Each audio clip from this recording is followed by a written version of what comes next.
Hello and good evening, viewers. Welcome to Science TV Prime News with me, Elvis Othiambo.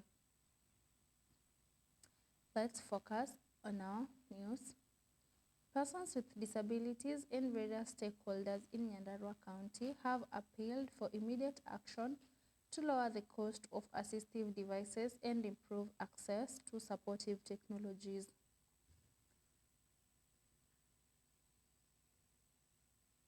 The concerns were raised in Ol Kalou town during an exercise where the county government, working with Hope Mobility, issued free wheelchairs and walking aids valued at 15 million shillings.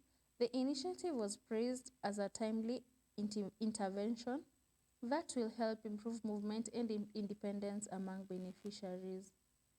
Nyandarua MCA, who is also a representative for persons with disabilities, Joyce Munywa, called on government to make assistive equipment more affordable and to strengthen inclusion policies. She stressed that people with disabilities must be involved in critical decision-making processes to ensure their needs are properly addressed. We specialize in mobility devices. Currently, we are hoping to start a prosthetic and orthotic provision. Yes, the government can assist in making them affordable because for Hope Mobility Kenya, we do not sell the devices. They are very costly, on average about 40,000 plus for a basic wheelchair, and we do not sell those devices. We give to the beneficiary for free. These are very expensive, so most of our people are not able to afford them. So maybe our request is that through the SHA registration, we can be able to have people get these devices just like any other medical device. So that will really help. And then we also want to be able through KEMSA and other procurement entities, our county government, if they can be able to be facilitating these, so they are available in our hospitals, our level 4 hospitals, our level 2 hospitals, because we have trained technical staff that can be able to do the assessment.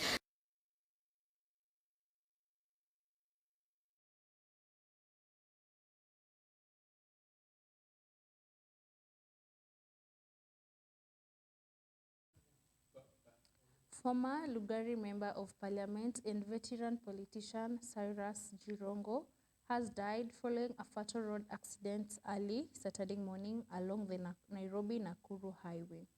The crash occurred at around 3 a.m. after his vehicle was involved in a head-on collision with a Climax coach bus, according to preliminary police reports. Jirongo is reported to have died on the spot due to the impact, while several passengers aboard the bus sustained injuries and were rushed to nearby hospitals for treatment. Police have launched investigations to establish the circumstances that led to the tragic collision. Tributes have poured in from leaders and Kenyans across the country, describing Jirongo as a bold, outspoken, and influential political figure. He served Lugari constituency for several terms and remained a key player in national politics, leaving behind a legacy that has drawn widespread mourning.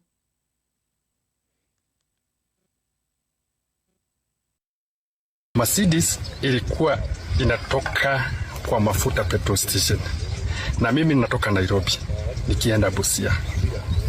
Mercedes wakati aliingia kwa hakugifwe, akaamua kuja penye niko, tukakutana kichwa na yeye, nikanyaga.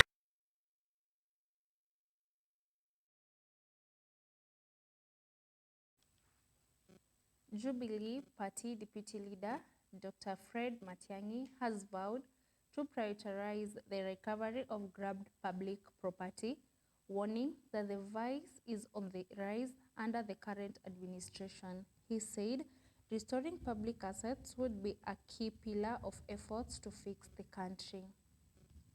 Speaking at his Nyamira home while hosting a delegation from the Maa community, Dr. Matiang'i said corruption remains a major obstacle to development and must be confronted decisively. He accused the government of failing to protect public resources.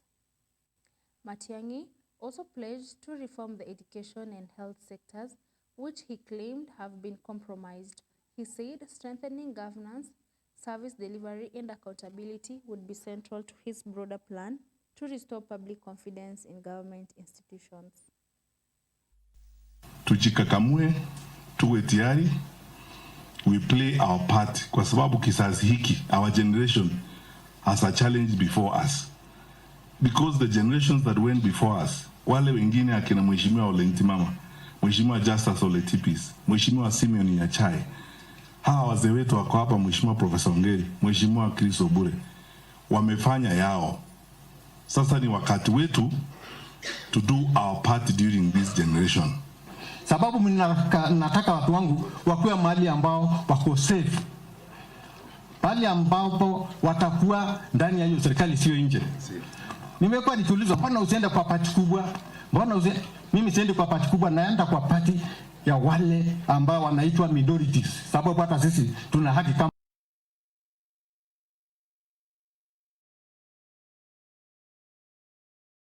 Trans Nzoia Governor George Natembeya has accused the national government of defying court orders by failing to reinstate his security, which was withdrawn at the end of November. He said the move was unlawful and intended to intimidate him for speaking out on governance issues. Speaking in Saboti constituency, the governor expressed disappointment, saying the decision to withdraw his security was a deliberate attempt to silence him. Natembeya maintained that the action would not deter him from continuing to speak against what he termed as bad governance and failures in leadership. He further urged the government to respect fundamental rights and uphold the rule of law, noting that such freedoms were achieved through sacrifices of Kenya's independence leaders. Natembeya warned that ignoring court orders and intimidating leaders undermines democracy and the values upon which the country was founded. Lakini mimi ni mfungwa tu. Hata askari walichukuliwa, dereva alichukuliwa. Eti kwa sababu tunaambia serikali ukweli. So mimi nasherehekea week freedom am I celebrating here. Wala ambao mko na uhuru msherekee, si ndio? Lakini wenyewe kama anatembea pendelee kusononeka tu. But our day will come, si ndio? Siku yetu itafanya nini? And one day, I want to assure Kenyans, one day when we are all long gone, mutaita Jamhuri Day kusherehekea kwamba siku moja kulikuwa na mwanaume anaitwa anatembea dunia hii. Those cowards who are harassing us now, history will not remember you for anything good. You will waste your time in office, utamaliza ukwende, and will forget you. Because you have not sacrificed anything, you are after your own comfort at the expense of our people.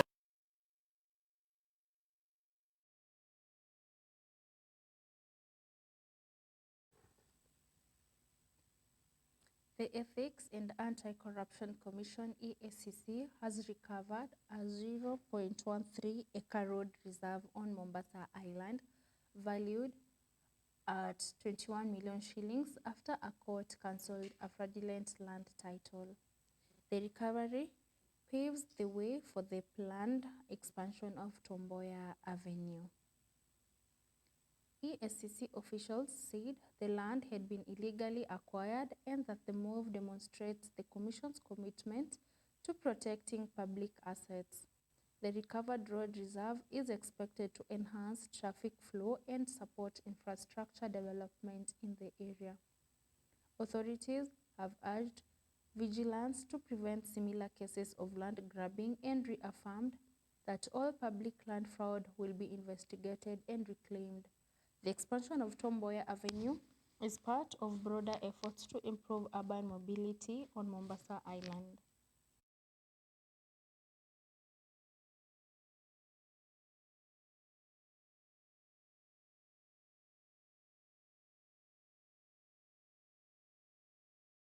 On to our other news. Officials from Pentecostal Voices of Kenya have called for the complete termination of the Religious Organization Bill 2024, warning that it poses a threat to freedom of worship. They said that even as the country marks 62 years of independence, churches are increasingly concerned about what they term growing state interference in religious affairs.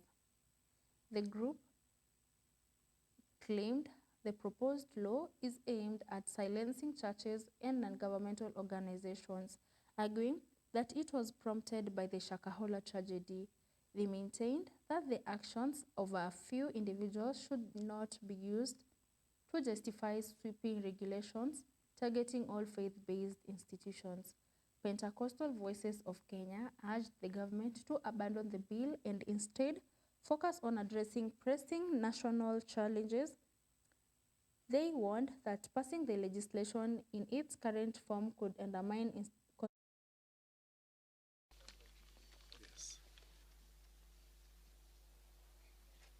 They have opted to vilify the church and arbitrarily enact draconian bills and regulations that trample over the freedom of worship and muzzle the church.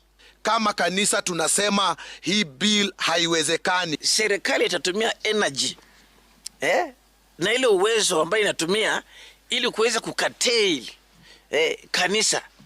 If you can use the same force, the same energy that you are using to curtail the church in solving the problems of Kenyans, I want to say Kenya will be very far.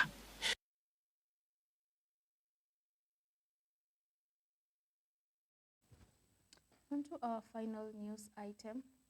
Severe floods and landslides in Indonesia's Sumatra region have killed 1,003 people, injured another 5,400 and left 218 missing. Authorities report the disaster has forced at least 1.2 million people to evacuate their homes as rescue operations continue. Heavy rains and overflowing rivers triggered widespread destruction, washing away homes, roads, and bridges across multiple districts. Emergency services, supported by the military and volunteers, are working around the clock to reach surveyors and provide aid. The Indonesian government has declared a state of emergency, mobilizing additional resources to support relief efforts. Humanitarian agencies are coordinating to supply food, clean water, and medical assistance to the affected population, while authorities continue search and rescue operations. That's all we had for you, our viewers, here at Science TV. Thank you for joining me for the Prime News. Please follow us on all our social media platforms. And remember to also share, like, and comment. You've been with me, Elvis Odhiambo. Have a nice evening and good night.